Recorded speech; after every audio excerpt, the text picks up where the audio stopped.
podcast. What is going on? Hi, everybody. Welcome to the show. It's Almost 30 Nation. How you doing? Hi. So glad you're here. Who coined that? Do we have... Almost 30 Nation? There is one person. I think I did. Well, we did. You did. keep saying Good that, like night. they call themselves Almost 30 Nation. I was like, I think I started that. We were like... in a lame way. We were like, good night. Oh, Almost 30 Nation. Or it was like... Maybe we were on tour and said that? I don't even know. I love it, though. What do we call it? Like, what's another nickname for... You know what I mean? Yeah. Like... Everything else is boring. Everything else is just...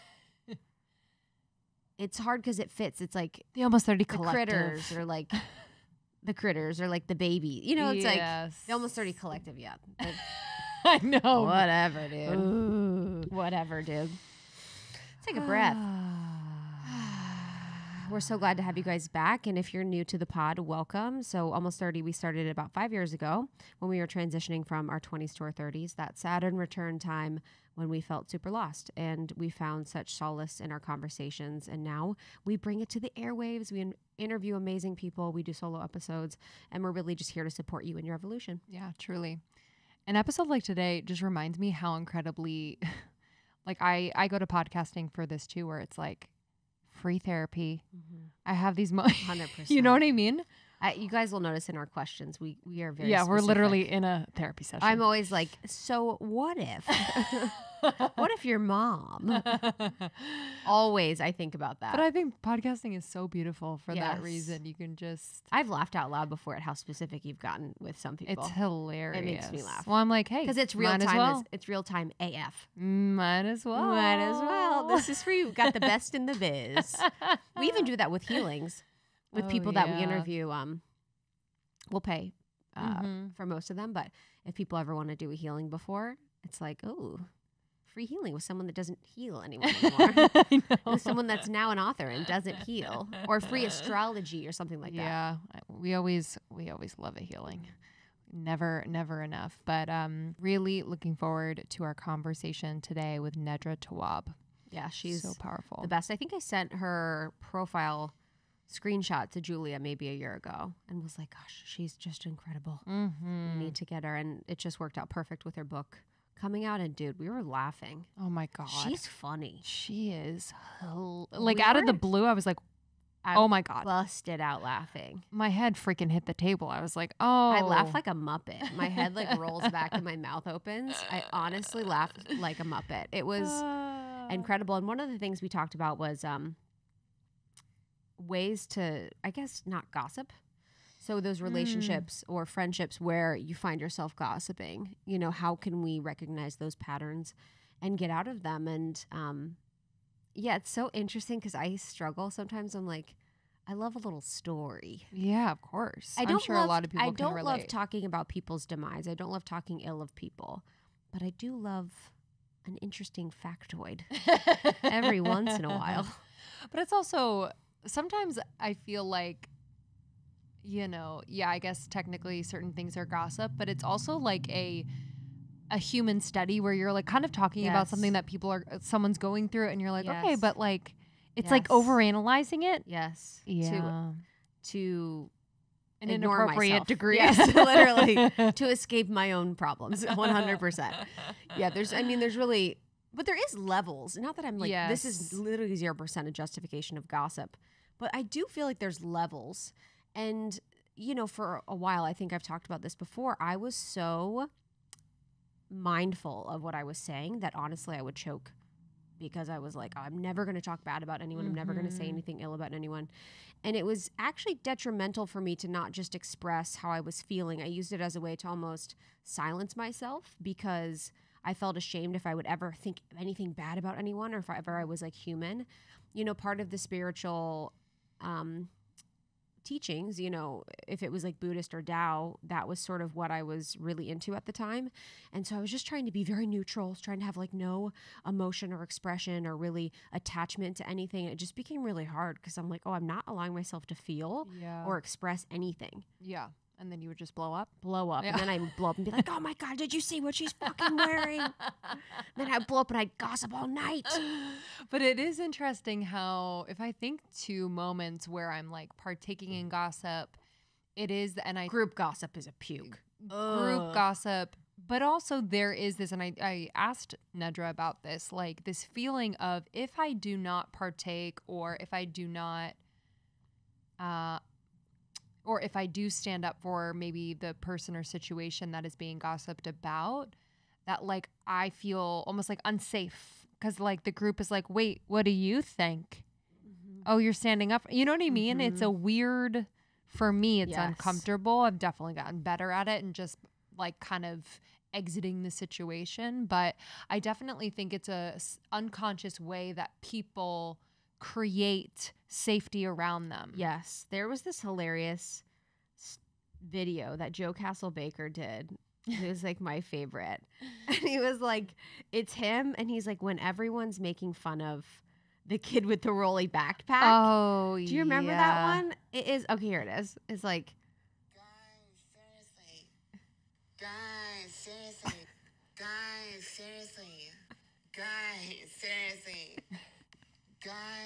It's like the popular girl. Yeah, the popular girl standing up for the boy with the rolly backpack. I love. How funny is that? True. It's so funny. It is when you're in high school. You're like, guys, come on. He's normal.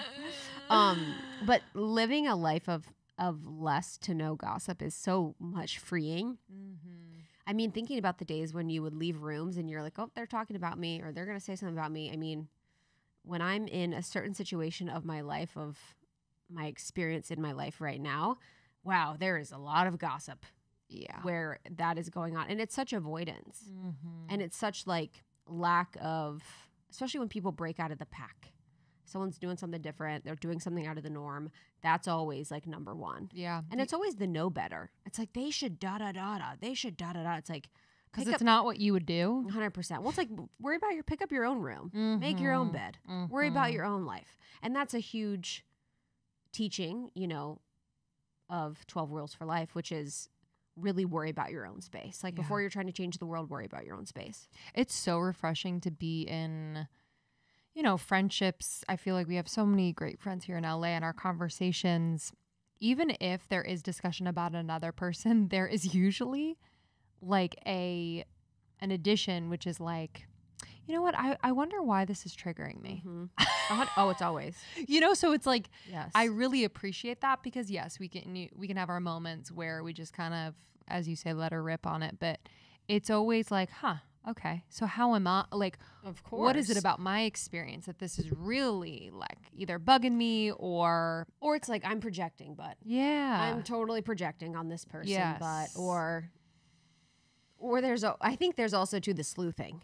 I think this is what women do all the time, where we're like, well, you know, his mom was never around, and like we like make excuses. You're like, we're his the dad psychologist. Was always on the road, and you know that's why he feels like he's got a blah blah blah, and like especially with men, yes, like every man, like when you're dating, you're like, well, did you know he was an only child, so he probably blah blah blah. It's like, oh my god, it's like maybe he's just an asshole. Yeah, maybe he's just an asshole.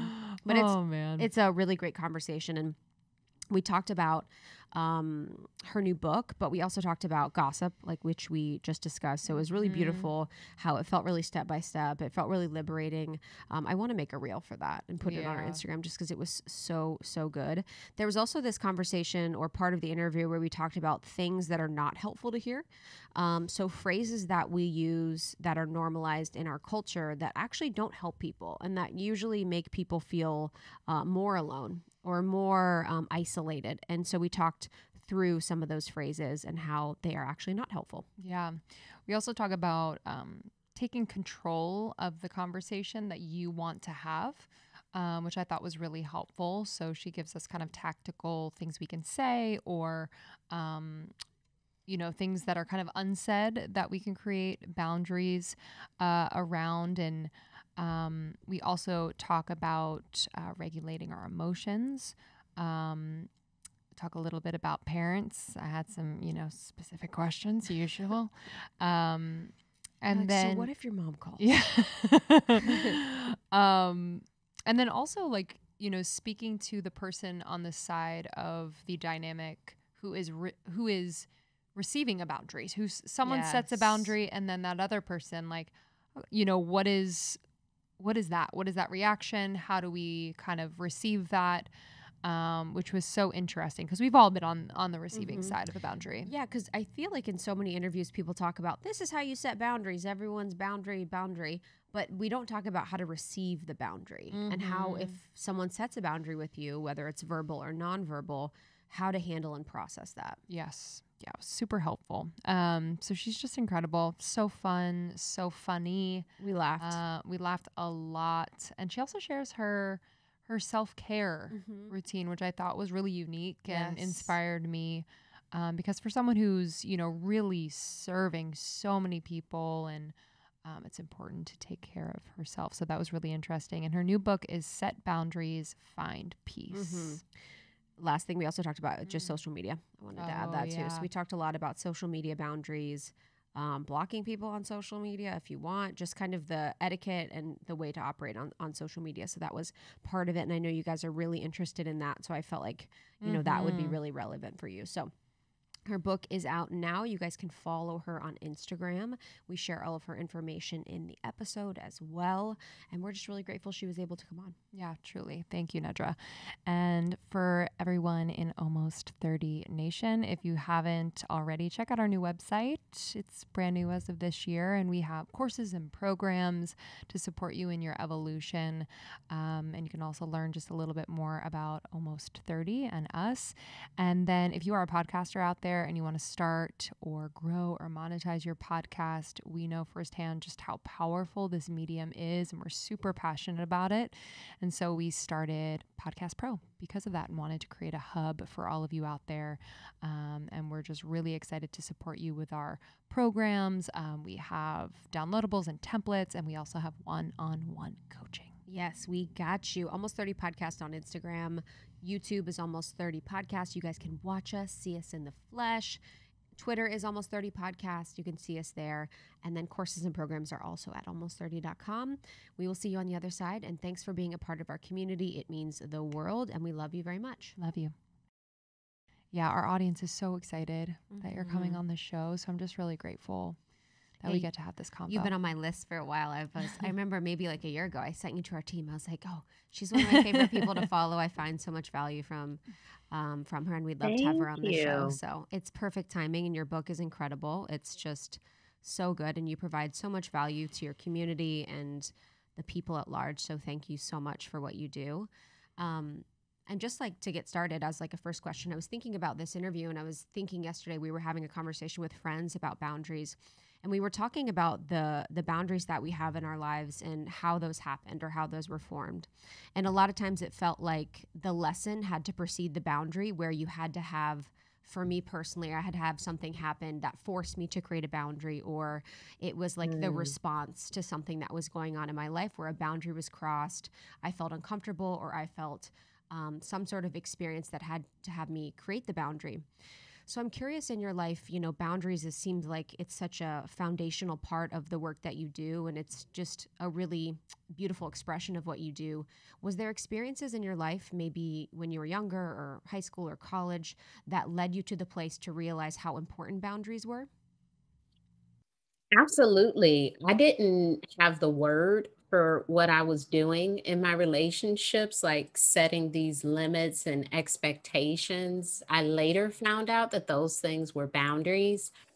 And really early, I started like getting more comfortable with advocating for myself.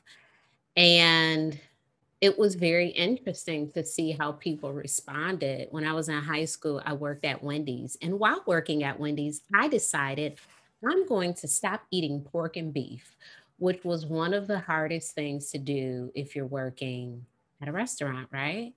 And so I remember like my family would try to like sneak pork into my food. Like, oh, it's just a little bit, or Oh oh, my a little goodness. bit won't hurt you. And so I had to advocate for this new eating lifestyle. And I was like, 16, 17 years old saying like, for Thanksgiving, can we get the turkey ham instead of just ham?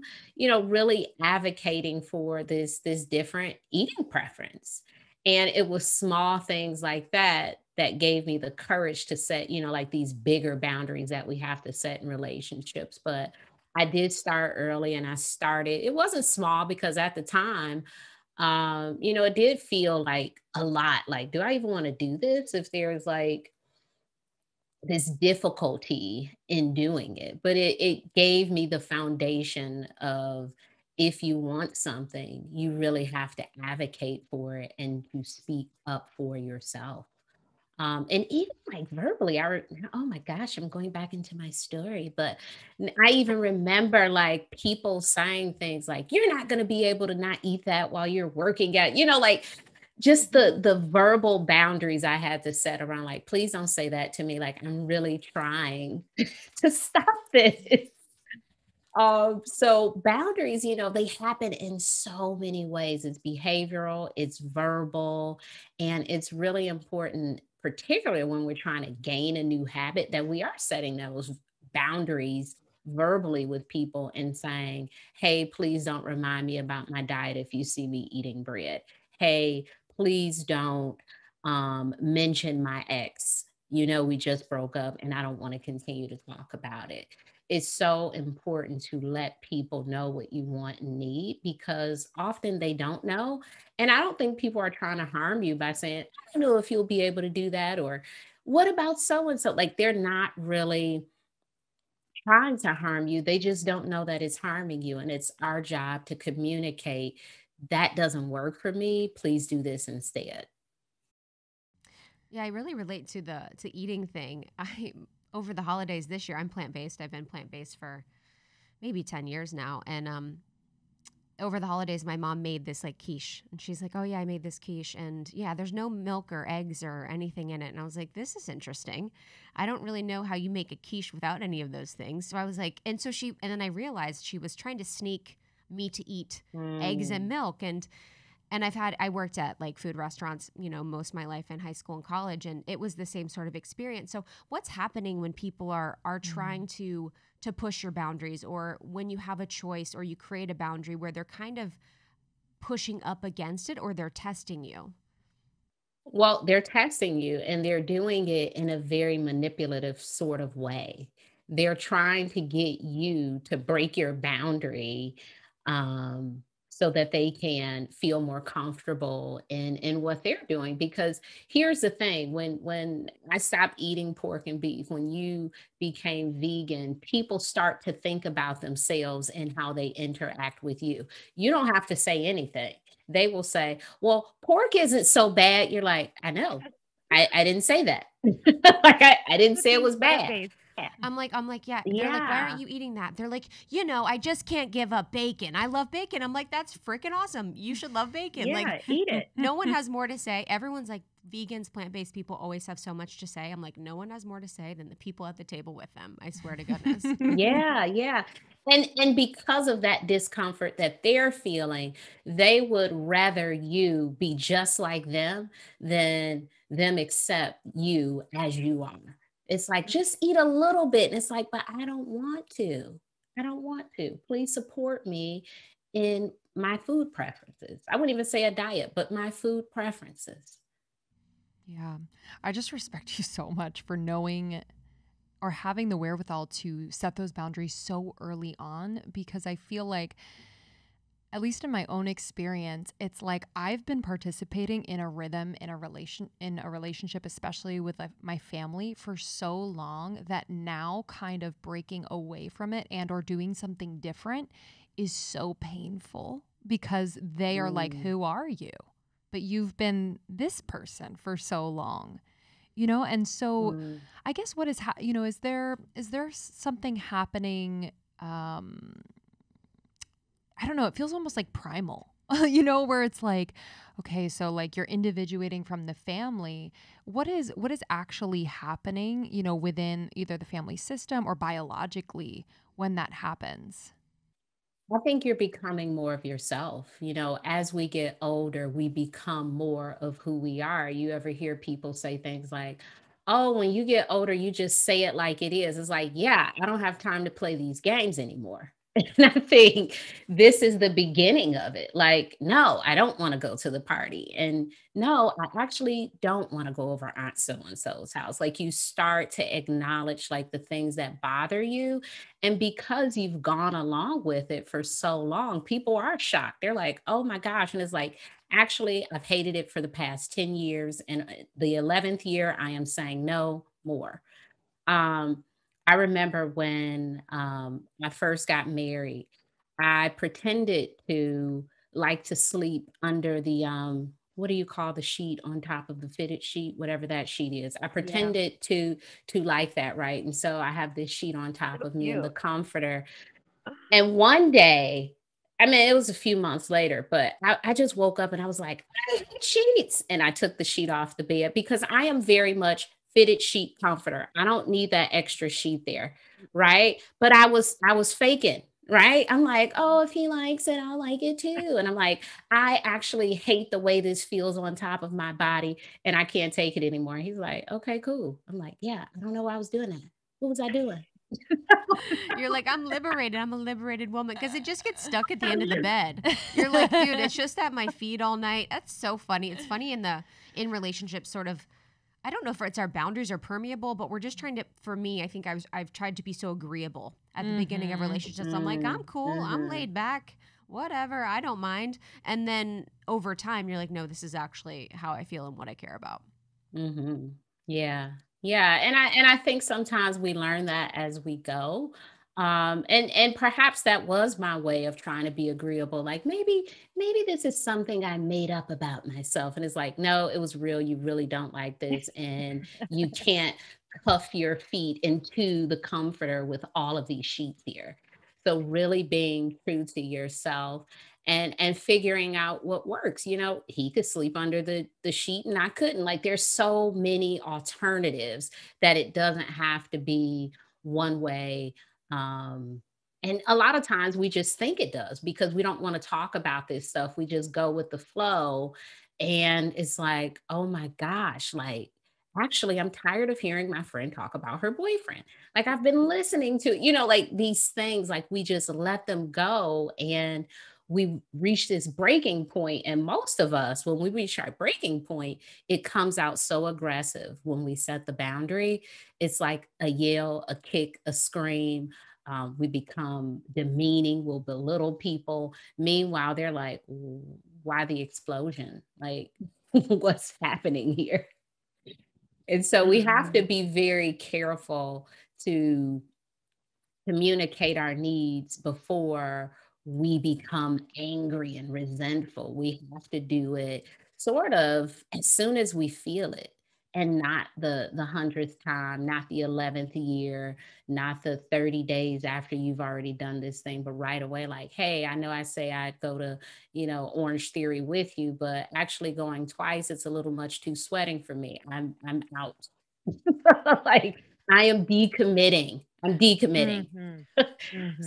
So decommit if you need to, or figure out what works for you. Maybe it's not going every week and going every other week, but promising what you can actually do and not promising what you can. Yeah, I think that's beautiful, and I in this conversation, we've talked a lot about the verbal boundaries that people can set.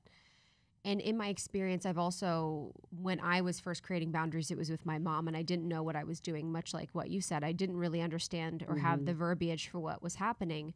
But a lot of the boundaries I set were nonverbal. It was really started with that. And then basically was able to get the courage and the confidence to have those verbal boundaries. What are some of the ways in which people can work with nonverbal boundaries as well? Mm. So behavior is nonverbal. So if we are bothered by a particular, maybe someone calling or texting us, behavioral is not responding. If someone is yelling at you and particularly if you said, hey, if you start to yell, I am going to disengage. When they start to yell, disengage. That is your behavior. That's what you can control. So there are so many things that we can do behaviorally that doesn't involve the other person. lots of times with boundaries, we want to tell the person, so it's all on them now. Like, here's my thing, and you must do it. We don't want to say to people, okay, this is actually what I need. And we don't want to behave in a way that is a boundary. For example, people will say, my mother in law pops up unannounced. What should I do when she comes over? Behaviorally, you don't have to answer the door. Like it's your door. Like if you've communicated, please call before you come, or you could go to the door and say, hey, this is not a good time for me. Like there's so many things we can do. And really the boundaries that we set, it's based on our comfort level. And we're not always comfortable with the same things. And so you really have to think about what could work. What can I say? Not what Nedra says, but what can I say in my very own way that makes me feel comfortable? Because, yeah, I mean, how many times have you told someone, like, he's no good for you, leave her alone, all of these sort of things, and they continue on? That's not their comfort level to leave the relationship yet. And so we have to allow people to operate in ways that feels best for them. Yeah, sometimes I have a hard time, and I feel like a lot of us are this way in the sense that we kind of, I can see both sides in situations. So if I'm setting a boundary, I'm like, I can kind of see how that's uncomfortable for the other person. I almost like, it's not Mhm. shape shifting, but it's like I'm also feeling what they're feeling. So that empath in me. Mhm. And do you have a way in which you can kind of like, for me, it's like regulating my emotions and like remembering, like, okay, how do I feel? And being in my own body. Is there ways in which we can do that in the moment when we are setting a boundary? Overthinking can be a habit. And I think that when we are in the habit of checking in with the person that we set the boundary with, we have to break that habit and start to check Mm. in with ourselves, which is what you've mentioned that you're starting to do. You have to check in with yourself. You have to manage your discomfort after you've set the boundary. You have to manage how you'll engage in future interactions with this person, because even though the boundary is placed with them, the boundary is about you. So you are the person who needs the care in this moment because you've done a very hard thing. And it's interesting because people often think like you've set all of the boundaries. It's so easy for you to set boundaries. I still set boundaries that make my stomach drop after I say them. And I'm like, oh, woo, that was that was a tough one. And then I immediately feel like, oh my gosh, I'm so happy I let that out. Because if it felt like that coming out, gosh, it must have felt terrible sitting in there for weeks. Mhm. And so it's so important to know that, this is not something you learn about boundaries and it's like, okay, done, got all the boundaries. It's like, no. Like I can imagine that when I'm a grandparent, or when I'm a like whatever, I will be setting some boundaries. Like it is a continuous practice, and the more we practice it, the easier it becomes. And in doing the work, we have to take care of ourselves and allow other people to take care of themselves after they hear something that's difficult. We all hear difficult stuff, and we have to take care of ourselves when we feel that, and not necessarily tune into other people and check on them after we've done the really hard work of setting a boundary. Yeah, it's interesting when you were talking about someone receiving the boundary, and I actually don't think we've ever talked about what if you're the person that's on the receiving end of a newly created Mhm. boundary in a relationship. Like, what is the best way to respond? What is the best way to take care of yourself? And is there anything that you can really do there? Mm.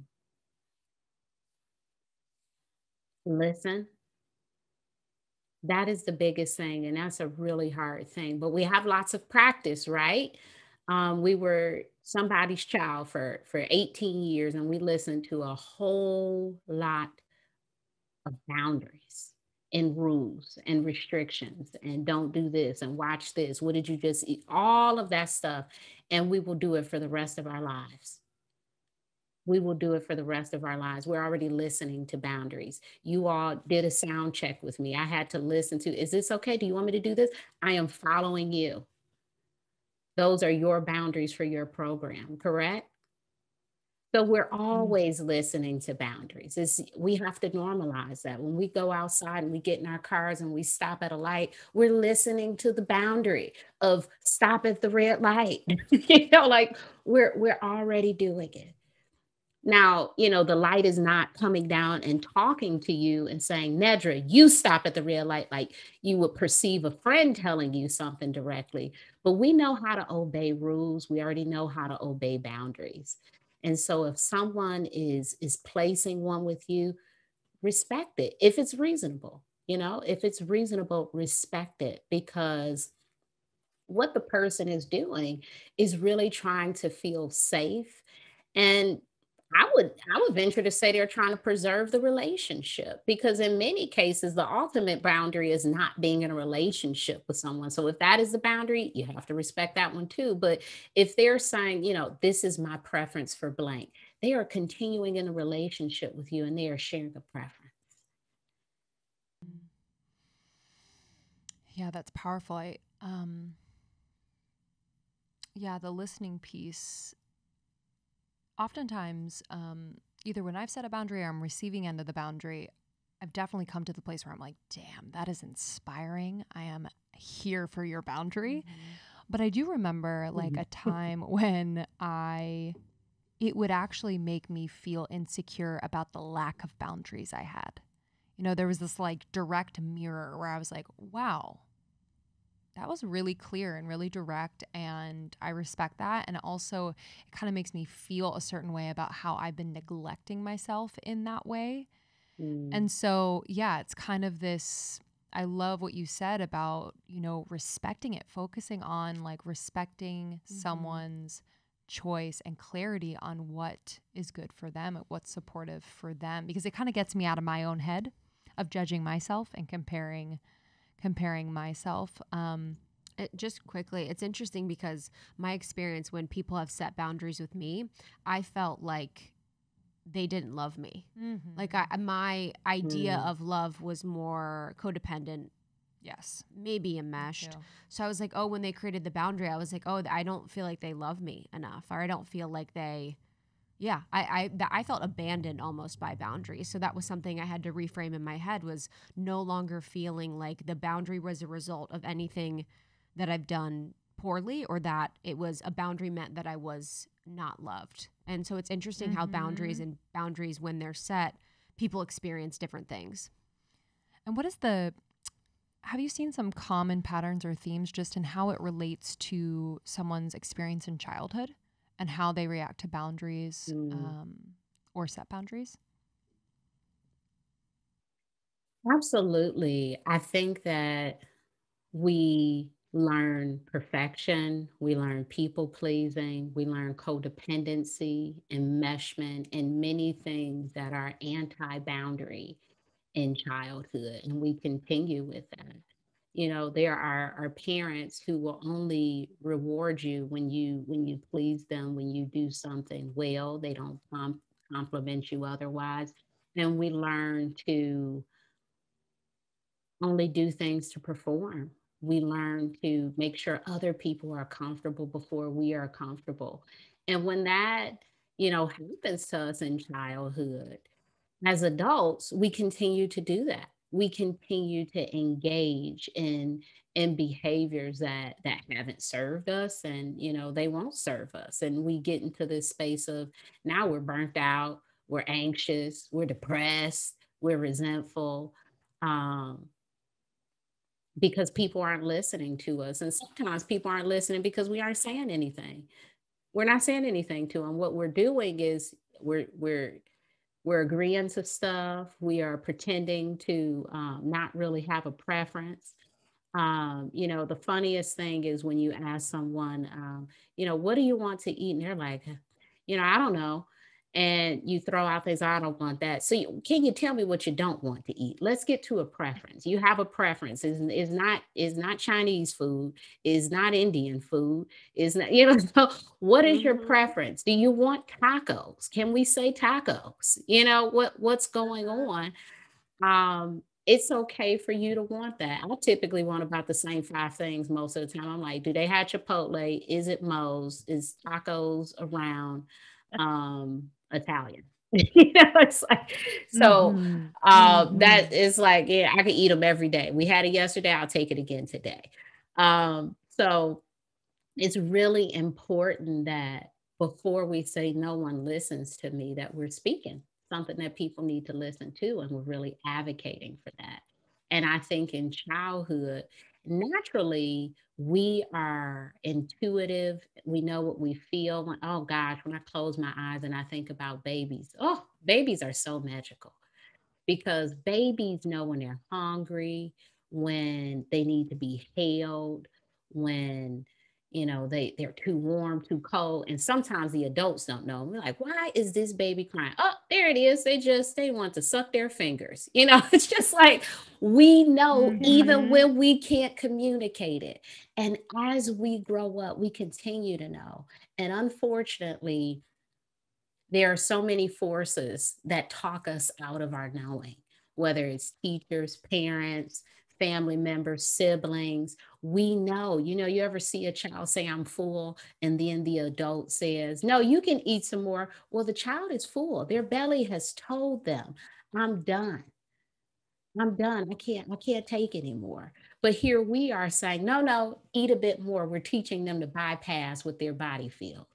So there is so much of this happening that we don't even realize that we have continued in these ways. And we carry it into adulthood. We carry it into relationships.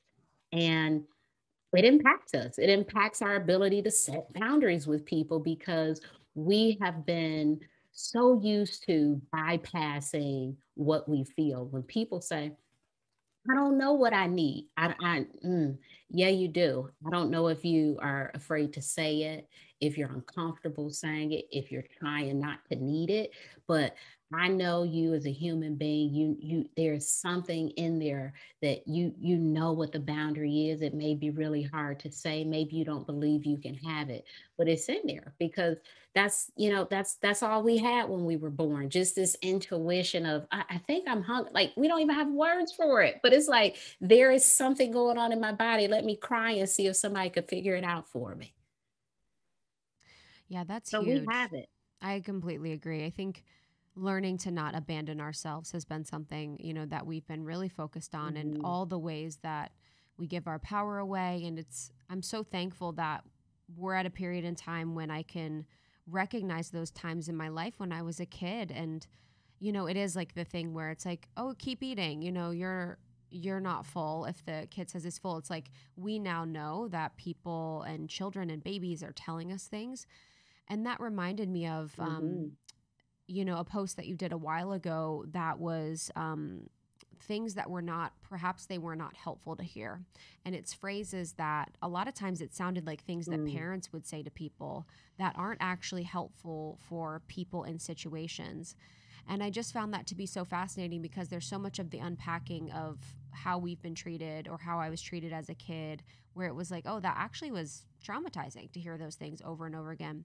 So I'd love to talk a little bit about those and that post that you shared a few months ago. I just felt like it was really powerful and it was really actionable for people. Yeah, I think I can't remember it exactly, but I'm pretty sure I put this one in here because it is my least favorite thing to hear. You'll be okay. You're all right. Um, Particularly when we think Everything about happens for a reason. everything happens for a reason. We're always trying to find this meaning and dismiss, ignore, ignore, ignore. Meanwhile, we feel, right? We're still feeling stuff. Um, when I think about kids and we're told this stuff, those are just more ways for us to bypass what we're actually feeling. You're okay. It's like, no, I'm not. I just fell down the stairs. It's just like, I'm not okay. Please stop saying that. My knee hurts. And then we start to say it to ourselves, and that I'm okay. That really turns into the adult who feels like I don't need to ask anyone for anything because I need to figure it out. I will be okay. That's what that turns into. And then when you do really need help, you don't know how to ask because you really believe you're okay. Meanwhile, you're on crutches. You need a lot of help. So there are so many things that we really start to believe because we've just heard them over and over and over, and it makes us feel bad. And we say things to people and we don't really think about it. Everything happens for a reason. What doesn't kill you makes you stronger. It's not that bad. Just try to forget about it. We say all of these things because they're like common slogans to minimize pain. And really, what the real thing is, we are just uncomfortable watching people be uncomfortable. Now, I happen to be in the business of, watching people cry, right? And so, as I am watching them cry, a lot of people apologize to me, and therapists, and they apologize to me. I'm so sorry, I'm crying here, and I'm like, well, if not here, where? Like, that's why there is a box of tissues. So I expect people to cry. That's why I put tissue right there on the couch. If I get through a day without somebody crying, I'm going to go home and be like, did I do a good job or not? It's like, it's one of those things. We absolutely, there are situations that we talk about and we have feelings, and I know it's hard to watch people feel and not do anything. That's why we offer advice when people, don't just try not to think about it. What we're really saying is, I cannot handle what you're expressing right now, so please stop it. One of the things I decided not to do as a therapist early on is offer people tissue, because I don't want to send a message that I'm telling you to stop crying. Cry as long as you need to. If it dripped down in your shirt, that's your shirt business. You have to walk out of here with a wet shirt. But, I put it in view. If you want it, you grab it. And if the person behind, before you hit it or something, I will kind of be like, I'll do a little point, but I'm not like giving you tissue because I want you to cry as much as you need to. If the snot need to fall on your lip, let it out. You need to cry. That's why you're crying. So my job is not to with touching people. I was just saying, I've been thinking about that with touching people when they cry. It's like, I used to be someone that was like I didn't engulf people, but I was very like, touchy on the knee, touchy on the arm, kind of, that was my way to console. And I've kind of been noodling over that, if that's the most helpful thing too. I will ask the person, is it okay if I give you a hug? Is it okay if I touch your leg? Because for some people it is. And, I have a friend and she will say, just let me cry. Just leave me alone. Like it's the best support you can give. Just let me cry in peace. Don't try to console me. Don't rub my back. Like, I just need to cry. And that is what feels good for me. And what would you say, if people are the ones that are, on like the crier or emotional, or, and the other person feels uncomfortable, is there something that they can do or say that, more clearly expresses their needs in the moment without, I don't know, kind of breaking the process of really feeling what they're feeling? Because oftentimes I do feel that way, where people don't, my family I'm mainly talking about, don't really know. They just want to be like, it's going to be okay. Everything's fine. And I oftentimes don't know what to say in that moment. Yeah. I remember one time I was in a car accident, totaled my car. And I remember the police officers and the EMS, and, they kept saying it was going to be okay. And I'm like, yo, it's not. Like, I think I broke my glasses. I cannot see what's happening before me. My face is hurting. Like, yeah, it'll be clearly I'm okay, 15 years later, but at the time I was not okay, and that's not what I needed to hear. Just let me, whatever random stuff is coming out of, I probably was like, where are my CDs? I don't know what I was saying, but just let me feel whatever I need to feel right now. And I understand that you're like, calm down, da da da, all of this stuff, but it's not helpful. I just needed to be upset, and I probably would have calmed down quicker if somebody would have just let me be upset. Mm. Yeah, it's like, is you're okay? Does that mean I'm alive? It's like, yes, I am alive, but I'm not necessarily okay. And I think sometimes that's Mm-hmm. people's meter. Yeah. It's like, yes, technically I am living, but wouldn't say I'm okay. And I'm just thankful Yeah. that we're really learning that. When talking about boundaries, I think for our audience and for our community, it's something that people are newly applying to their life. But I think for the rise of social media, they've been able to sort of understand boundaries as it relates to social media. Not that I'm saying that we're all perfect at it, but what would you suggest for people when making boundaries with social media, and how do you live, those boundaries as much as you can in your life? Mm. So social media will be here to stay. Technology is advancing, not disappearing. And so we have to figure out a way to engage with it. And one thing we have to be mindful of is that it is created to keep us engaged, just like TV, just like video games, just like our cell phones. All of these things are created to keep us engaged. And so, because we have that information, we have to operate in the space of how much do I want to be engaged? What limits can I set with myself to be engaged as much as I want to be engaged? And, Instagram, they have a timer. The iPhone, it has a timer. Um, I suggest to people setting those things, figuring out how much you want to use it and putting a timer on it so you can get kicked off of it once your time is up. It's like, time's up, you're done, right? I think that's a beautiful way to use it. Also, being mindful of the energy that you're exchanging in the space, because there are so many times where I hear people talking about folks they follow that they don't like, or folks they follow they're upset about their content, and following someone is a choice. It's a choice. And so if you don't like someone's content, you have a choice to unfollow them. If that person is a family member or friend and you don't feel comfortable unfollowing them, you can mute them. And what I've been suggesting recently is perhaps that, they don't have a cap on how many accounts you can have. Set up an account where you follow your family, your friends, and then set up an account that is really for your spirit, your account that is really for your fashion stuff or whatever. Use these social media platforms in the way that you want to. And you don't have to, I have to look at everything on this again. I have to respond to everything that my cousin is saying. No, you can create whatever atmosphere you want to. I consider it to be, our technological home. What sort of energy do you want in your house? Your brain is, you're getting all of this information all the time. What information do you want? Do you want news stories? Do you want the newest restaurants in your area? You want to see who had a baby, who broke up? You create that. Mm.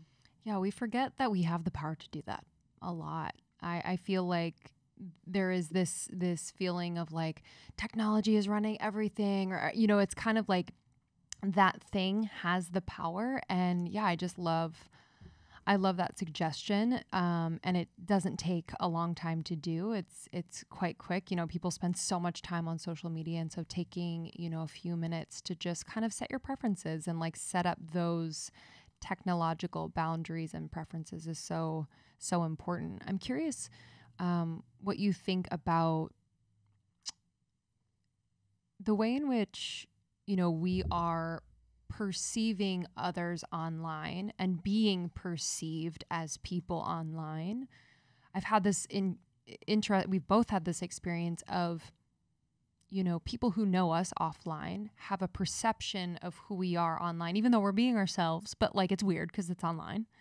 And there is Mhm. kind of this like gap in connecting with them because they're actually thinking about more so what they see online rather than connecting with us either in real life or with a phone call or a text that is more personal and getting to know us in that way.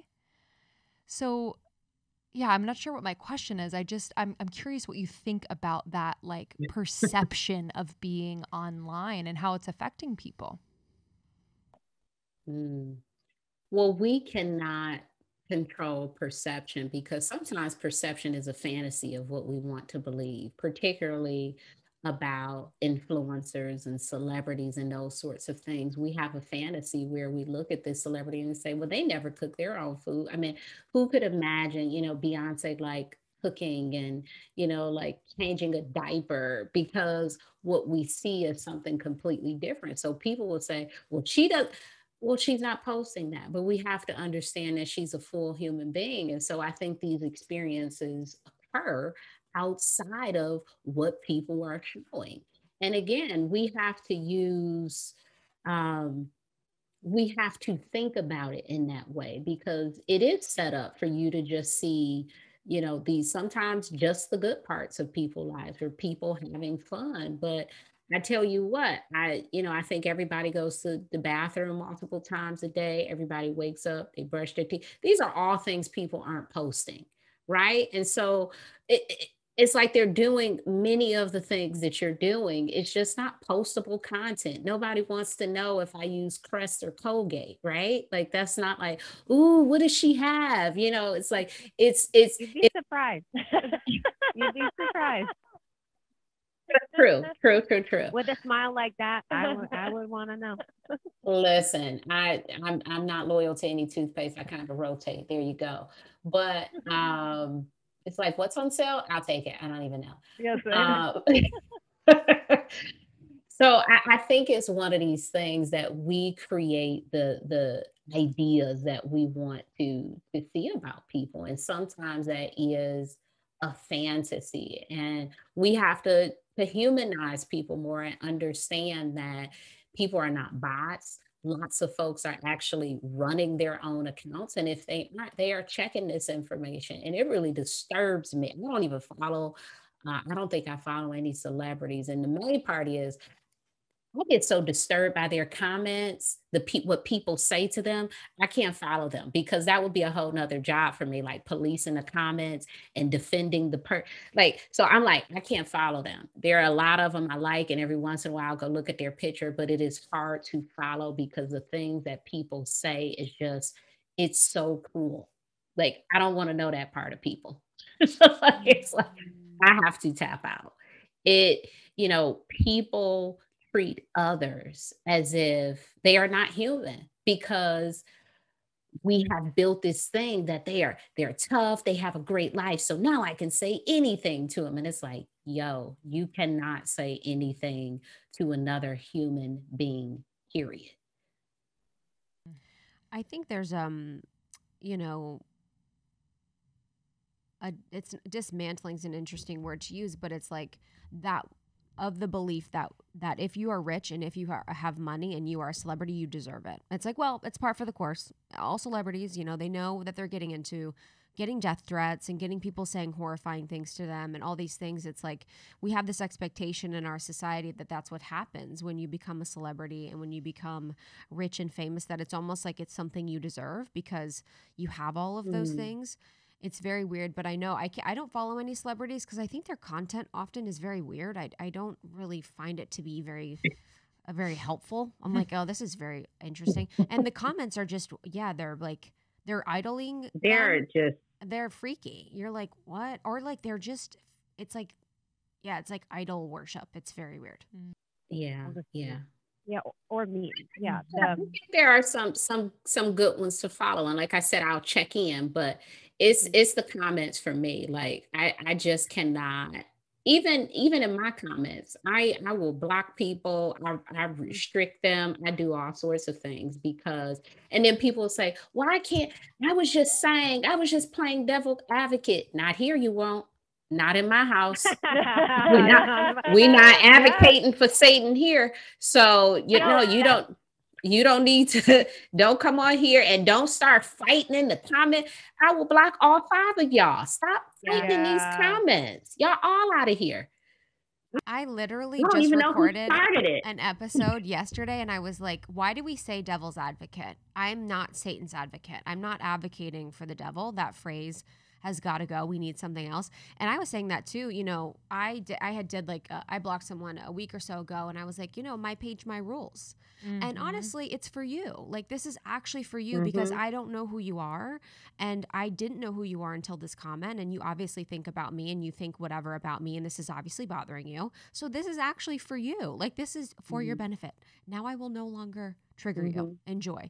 So I think that's a really liberating way to think, and just allowing people to make their internet space whatever it is that they want it to be, their rules, like, you know, obviously being kind and courteous and not saying cruel things online, but if they want to create a boundary, they can. Speaking of almost kind of like the gossip, cruel comment thing, there was a really powerful post you did as well that I found to be incredibly helpful. And it was the ways to respond when you don't want to gossip. And this is something that we talk about quite often, you know, in the evolution of our female friendships, how we don't gossip really anymore. Yeah, every once in a while we'll let it rip and definitely get into it, but it's not a cornerstone of how we connect, and it's not really a priority when we connect. And so I would love to share some of the ways in which people can navigate to not gossip in situations.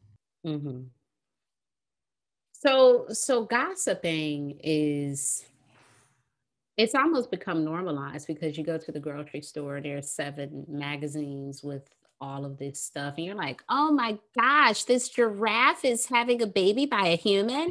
You know, it's like, it's like, you know, so I get it. Sometimes we get so pulled in, and that's the story. And then next it's like, you know, they're talking about all these celebrities and all of these wild things, and it's like, yo, this is too much. But in everyday life, I think when we are talking about the people we know and love and tearing them apart, that is an interesting concept. And we do it so often. We do it in these ways where I don't think we're trying to hurt them. We're just trying to, I think it's really passing judgment. We're being judgmental about this person and their partner, this, how they keep their house, you know, like all of these things. And what I think is a really good practice to curtail the gossip is to talk about yourself, talk about your experiences, and only talking about people if it had something to do with you. If you went over to her house and she said something to you, I think you can talk about that. If you went over to her house and some man came in her house and you weren't there and she told you the story, don't you tell nobody that story. That ain't your story to tell now. You know, so just really being mindful of what is your business and what is not, because there is an industry around gossip. And, you know, maybe, I don't know, maybe you do want to pick up some magazines, but in your relationships with people, we really have to consider integrity. And I'll tell you, if I say something bad about people, I feel bad. That's where I am. So I know I'm growing. I feel bad. I'm like, ooh, I can't believe it. And it could be something that's truth, but it just feels bad because I don't want to say, you know, these things. And so we have to be really mindful about our intention. And if we're really concerned about people where we need to talk about them, how about talking to them instead of about them? Figuring out a way to communicate with them and not, you know, having some of those judgy conversations behind their back. Beautiful. I often think about gossiping as a way to, it's almost sure about the person that you're gossiping, but then gossiping about, but then it's also just a way in which you connect with others. I've seen it in my family. I've seen it with friends where it's like, it's kind of like the glue, and there is kind of this little, this ping of energy that's like, ooh, you know, like it just, for me, it feels like, oh, like this makes me feel connected to the people that I'm gossiping with, and therefore I feel safe within this group because I'm a part of it, rather than standing up for and So for me, sometimes, and I've gotten better at this too, where I feel like I'm like, damn, I'm growing, but it does feel like a safety thing sometimes, where I'm like, oh shit, I don't want to be the person that's like they're talking about, you know, and It's like tribal. yeah, it's just a really interesting feeling. And I love that point about talking about yourself. And you were talking on a podcast that I was listening to, and just talking about how we're able to really take control of the conversation that we want to have. And I oftentimes forget that, but I've been in deep practice lately of doing that. What has been your experience with that? Just as some examples, I think it's super helpful for people to hear where you've really been able, especially someone who has come into, being in the spotlight and being very, very known, and, you know, whether it's writing a book or I can imagine that there are conversations around that where people are like, you should write it like this, but how do you really advocate for yourself in those situations? You know, I think, and I'm going to go back to your earlier question, like people have this perception. And I think sometimes when people know things, they think that you are open to advice. And because you have a platform, people may know things that you wouldn't even tell them directly, right? And so they're thinking, oh, I know this about this person. This would be helpful. You should write a book about blank, or you should, on your next show, you should talk about this. And it's like, yeah, we and just setting a boundary of, we usually pick a topic based off of, where our energy is, or based on user feedback. So if you want to like submit something, that would be great, and then our team can go through it. So really taking it and saying like, this is a business process, and so if you want to offer something, please do it in that way. So people aren't coming to you directly and saying, you should talk about this. And it's like, I just want to have brunch. just, I just want to have brunch and not talk about episodes. So really redirecting people, because sometimes people don't know that you're uncomfortable with it. And some people aren't. Like some people do appreciate, some guidance from friends in different areas. And so it's important to let people know what feels comfortable for you, because we all operate at different comfort levels. I think when you accumulate a following online, there is this perception that you are more of an open book than you actually are. I've certainly heard people say, I met so and so in person and they were so mean and they're so nice online. Like, nice online. I don't think anybody would follow them if they were, like an introvert online. But in real life, introversion may come across as mean if someone is saying, no, this is not a good time. That person could be shy. They could be having a bad day. They can be an introvert. So many things that they don't like people in their personal space. Hey, we're in a pandemic. You're too close. So many things can be happening. And we really have to, again, it goes back to respecting the boundary, and not challenging people on that, or even saying this person is bad because they don't want me to talk about podcast episodes with them, or this person is bad because they didn't want to give me a hug in Trader Joe's. This person is bad because, like all of these things that people are entitled to, get their little mixed bag of salad in peace. Like. Yeah, that's what's interesting with that's the interesting part about social media, is that because people share so publicly and honestly, and I'm one of those people, I share very vulnerably, sometimes more to the internet than I do in real life, but not in the way that feels leaky to me. But it does make people feel like they're entitled to your energy or to know you in a way that is very interesting, because essentially, I'm calling for it if I'm sharing in that way, but it's interesting phenomenon too. I think that's increased with the way that social media is now, with influencers, with people that we follow online. And I think previously with celebrity, it wasn't as much like this because there wasn't as much access to people's real life or behind the scenes, or as much 24/7 coverage of the way that people work. But I just have one more question. I know we're coming up on time.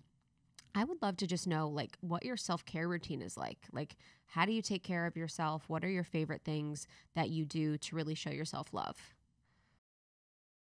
Mm. My absolute favorite thing to do is read books. And I always think to myself, man, I wish I had more time to read a book. I probably average about one book a week, and that is because I wake up super early and for about an hour, I just read. In the evening, I try to read. And honey, on the weekends, I will read as much as I can. I love getting lost in stories. I love hearing stories, talking to people about their stories and reading about them, watching them, all about the stories. I love it. So that is one way that I take care of myself. It's a very important practice.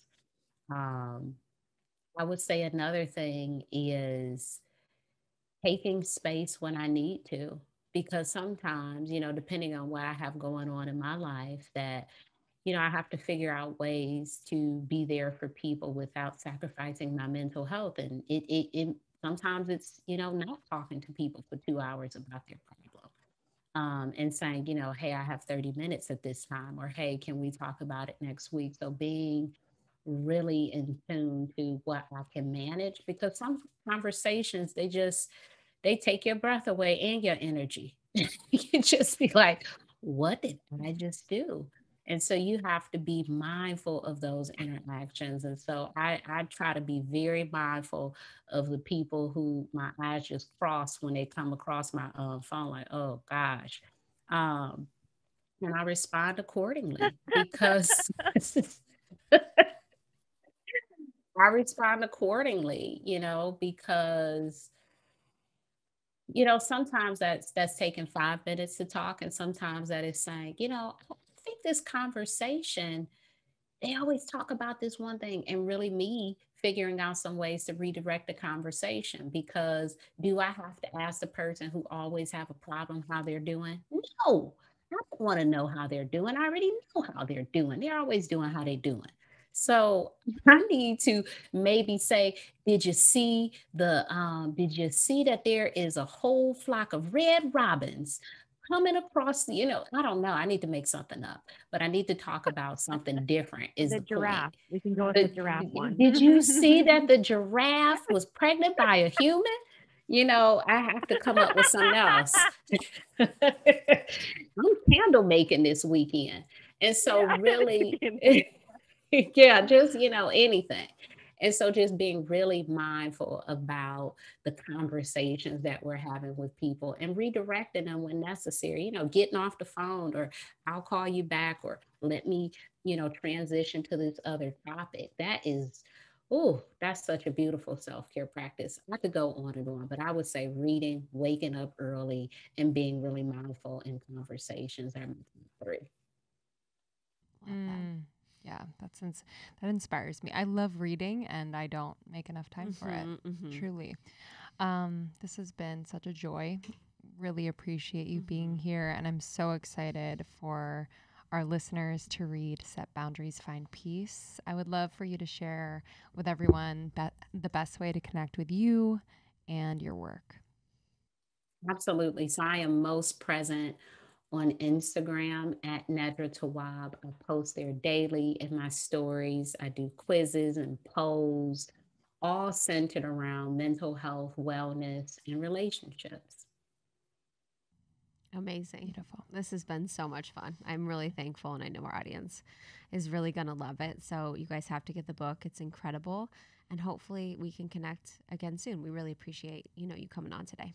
Yes, and I probably just created a new headline and it will be in the tabloids about the Honestly, giraffe. we should And then let's start it. Fake news. We'll start it. We'll be like, all right, everyone, did you see that? I was thinking, I'm like, we have Dude, to clip that piece. I That was love it. unreal.